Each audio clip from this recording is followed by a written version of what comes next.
In this tour, I'm going to share my class using the Canvas phone app.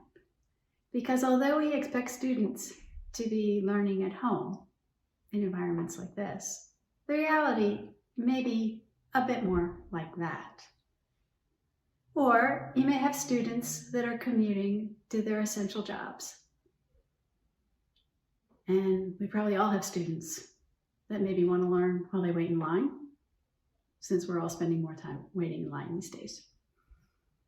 Each of these scenarios presents challenges for using a laptop, and that's why the Canvas mobile app is so important. More students can engage with more learning activities using the Canvas mobile app, and that means more equity for everyone.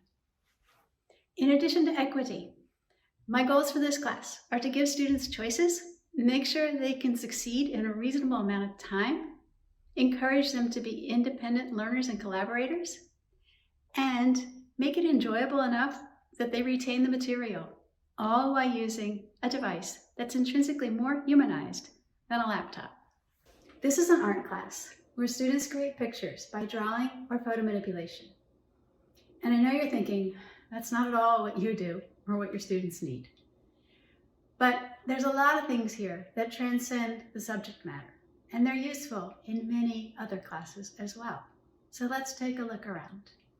I'm gonna get my phone and open up the Canvas app, and I'll pick this class, which is illustration. And you'll see that the home page is the modules. So when we tap home, we go right to the modules page, and the modules are titled with the months and days, so you know exactly which one you should be on depending on what day it is. So we'll start with the first one, and we tap that, we see a few activities.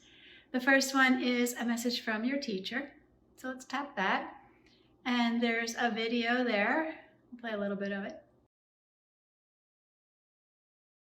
Welcome to the Illustration and Digital Imaging class. Hi, I'm your teacher, and I'm going to tell you a few things about the class, most of which you can read right down there. And then some written information that's relatively short and easy to understand. One thing you'll see there is the assignment options. Students can draw or create digital art. So let's go back out to the modules and see what that actually looks like. Okay, I'm now going to pick a module from the end of May. And when we go into this module, we'll see some assignments. There's 2 assignments for the first option. There's a drawing assignment or a digital art assignment. And there's 2 for the second one. Let's tap into one of the drawing assignments. And inside the assignment, we'll see there's another option. You can draw digitally or you can draw on paper. Each assignment has a very short video tutorial. These instructional videos are short, usually 1 to 3 minutes, and never longer than 7 minutes, so that students can easily watch them in between other activities. The work that the student does can also be chunked into 5 to 15 minute blocks, so they don't have to commit to a large amount of time to get started or to continue and complete the assignment. The text below the videos is also very brief and doesn't require scrolling, so it's easy to read on the screen. Let's take a look at another assignment. This one is for digital imaging. And again, we have a brief video and some very short written instructions. The length of the videos and their focus on the task helps to make the students independent learners. Students can collaborate by sharing work or commenting on each other's work to offer suggestions and improve techniques. I'm going to show one more assignment, and in this assignment, I didn't create the video. This video is one I found on YouTube.